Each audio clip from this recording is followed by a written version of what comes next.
So I'm continuing with my favorite verses of Shantideva's Guide to a Bodhisattva's Way of Life. And this one is in the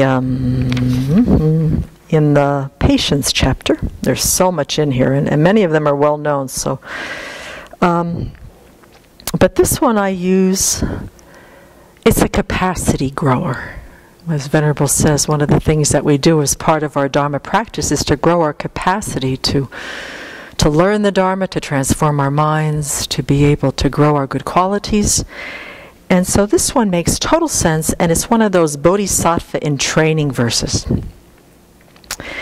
There is nothing whatsoever that is not made easier through acquaintance. So through becoming acquainted with small harms, I should learn to patiently accept greater harms. There is nothing whatsoever that is made easier through acquaintance. I think that all of us can pretty much validate that, whether it's hanging out with the wrong crowd or cultivating good qualities or mental habits or what we would do to find pleasure and what we would do to find inadvertently pain. That it's got to start with, there's a familiarity that comes with probably everything that we do, almost at the point where it's unconscious, and that is involuntary because we've done it so much.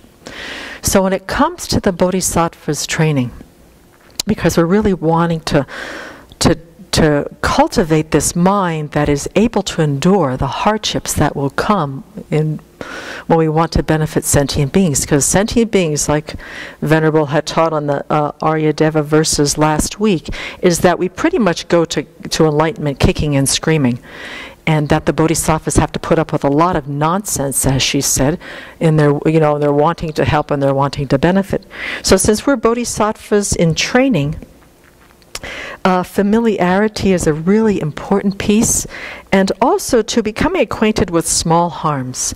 Now, one of the things that I have noticed about since learning to practice the Dharma is that in the beginning my small harms were really small harms. Any type of sickness, any type of scowl, any type of even a slight inflection in somebody's voice, I would take it on as a harm. I would take it on as I'm going to die. I would take it on as nobody loves me. And so I think the idea of what a small harm is changes. And that as we grow our capacity to be able to purify, to be able to apply antidotes to the Dharma when these afflictive states of mind come, or when something happens where we perceive we're being harmed, or when a physical illness comes where we really are not feeling well, is that using the antidotes, using the thought training of the Buddha's teachings really helps us to redefine what small harms are. And I know for a fact in my own personal experience that has changed quite a bit. And I should learn to patiently accept greater harms. And I think one of the things that Venerable, she's a marvelous model for this, as she shares her stories of the difficulties when she first ordained, the difficulties of founding the Abbey and trying to find the appropriate place and the combination of causes and conditions.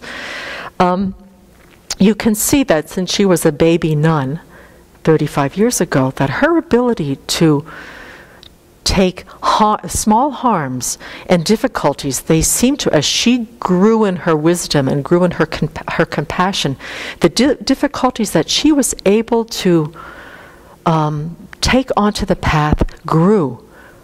At this point,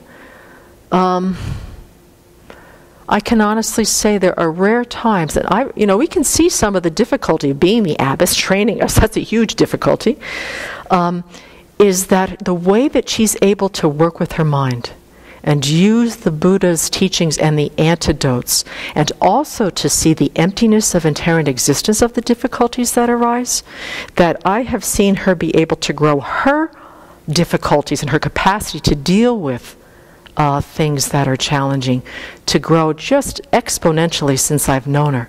And as a result, living here at the Abbey and watching her deal with difficult people, difficult situations, unexpected hardships, has really inspired me. The other thing that has helped me too is that one of the things that I've been wrapping my mind around for the past maybe 2 or 3 years is that when I receive a harm, for me to realize that I'm receiving this because I created the causes for it. Because one of the propensities that I've had in my life, that if something terrible happens to me or some harm I perceive, is that I go right into the victim mode and I go right into the blaming mode. But because of, through small little increments and using the antidotes and seeing the fact that if anything that I perceive as harm and difficulty is because I have created the causes, and that this mind under the control of afflictions and karma really filters things specifically as harm.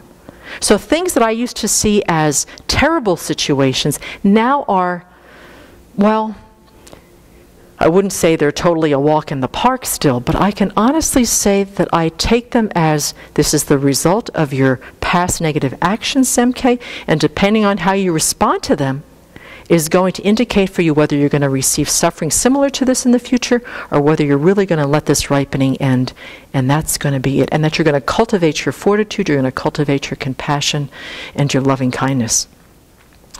So I think that familiarity, whether it's anything that we're learning about in life, but particularly with the Dharma, is by continually thinking about the teachings, thinking about particularly the teachings on fortitude and the antidotes to anger and resentment and just frustration. I think that this verse, at least for me personally, has become kind of a, well, it certainly has helped me to subdue this impatience that says I should be farther along on the path than I am.